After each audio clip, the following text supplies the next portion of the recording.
Though this be madness, yet there is method in it. Honestly, I think it's probably one of the most important lines in the play. Though this be madness, there is method in it.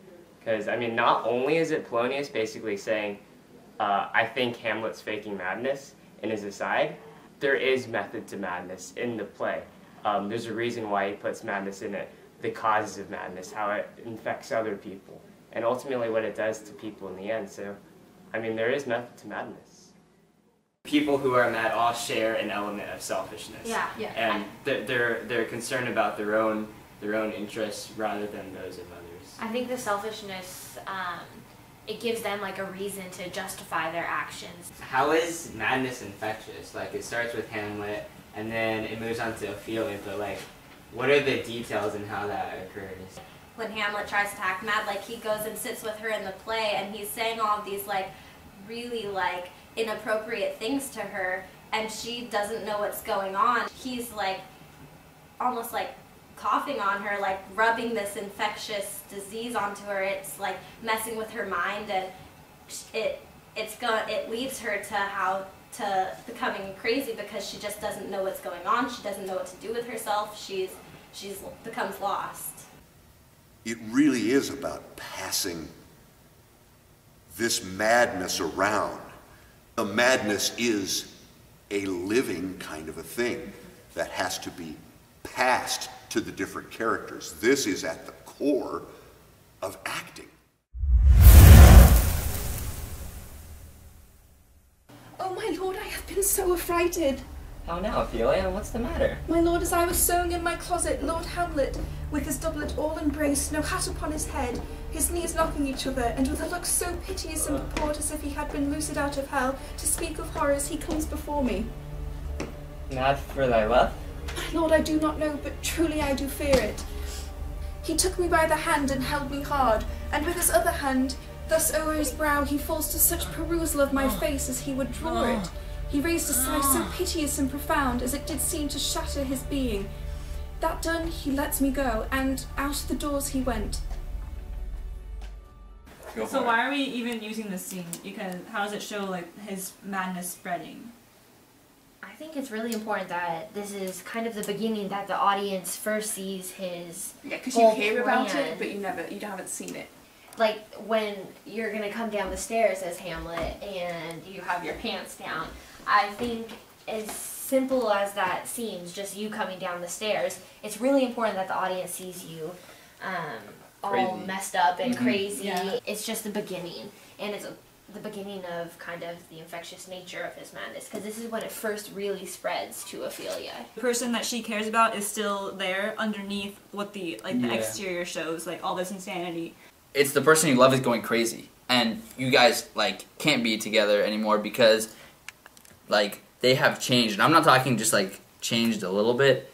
It's like completely different. It's and that's scary. That is, I think that's definitely a very scary thing. I think also part of it that's important, it's not just that he's gone crazy and he's doing crazy things, but he's treating her so horribly. Like, not even just this scene where he just is kind of, like, he acts kind of weird, but later he acts like he does that, he makes these really inappropriate comments to her that are so rude, like, I think that has a huge effect on her. And that's just gonna drive her to the edge, literally, off the cliff, literally. into the water. It's off the tree. Off the tree, yeah.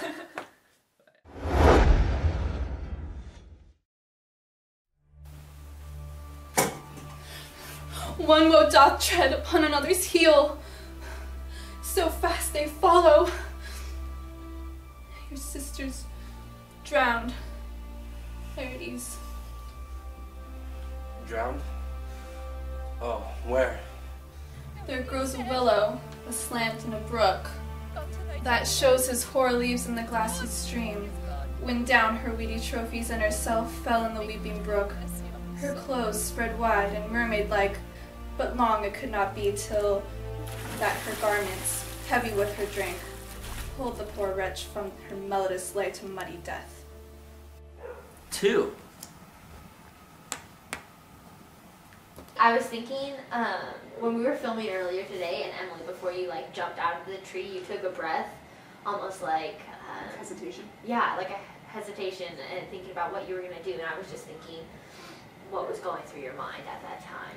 Like, she's been pushed to the edge, but then it's like an accident that she dies. No, with like the amount of trauma she's been through, I feel like in her mental state, the only way that you could get back from that is to die. There's definitely a lot of pressure on her, and definitely motivation for her to do it intentionally. I mean, you have like Polonius on one end pushing her to kind of stay away from Hamlet, who she's loved for the past, year? And then there's Hamlet on the other hand, who, like I said, she's been with for the past year, and he's like, oh no, I never loved you. Oh, I did love you. Oh no, I never loved you. And like kind of like playing with her in order to amp up his madness. She goes over the edge, and her despair leads her to this madness and ultimately to her suicide. Because it would be like strong and like kind of courageous almost to like talk to her people, like Hamlet, Laertes, whoever, and like try to resolve the issues she's facing, but she doesn't. She just lets them like kind of fester, and then that's what makes her like go over the edge.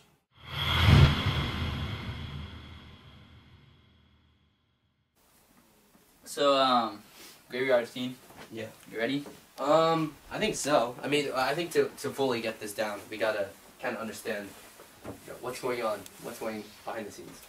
I think I get it. I mean, Hamlet, at this point, he is still kind of faking the madness, but he still is, has a lot of things on his mind. Filtered, like he's bottled in all this anger and he's not acted upon it. He's like, okay, I'm gonna do this, I'm gonna do this, I'm gonna go and kill Claudius, I'm gonna go and enact my revenge. Hamlet, everything he does is about trying to get the revenge. Now, that energy, when he passes it to Ophelia, that energy becomes her despair. With Laertes, with dad dead and sister driven crazy, he's in a rage now at Hamlet.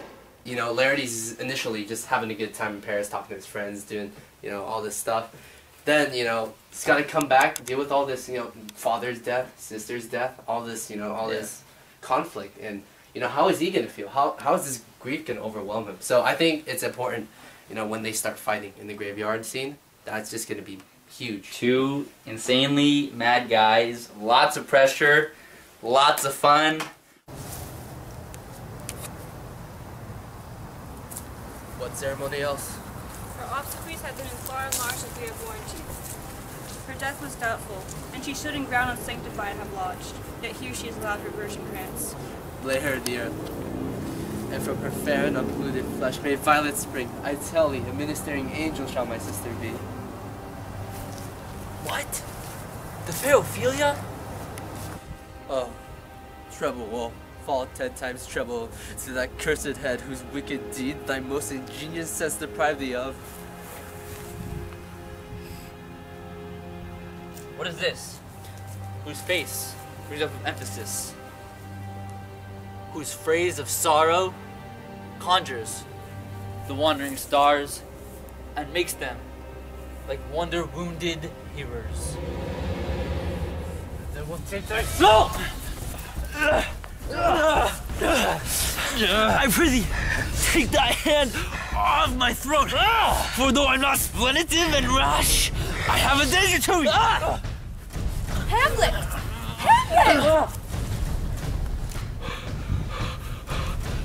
Well, I will fight with him upon this theme until my eyelids no longer wag. I loved Ophelia.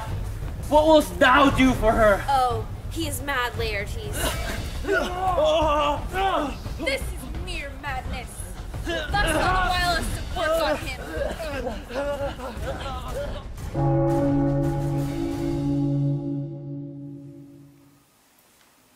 Let me speak to the yet unknown world of how these things came about.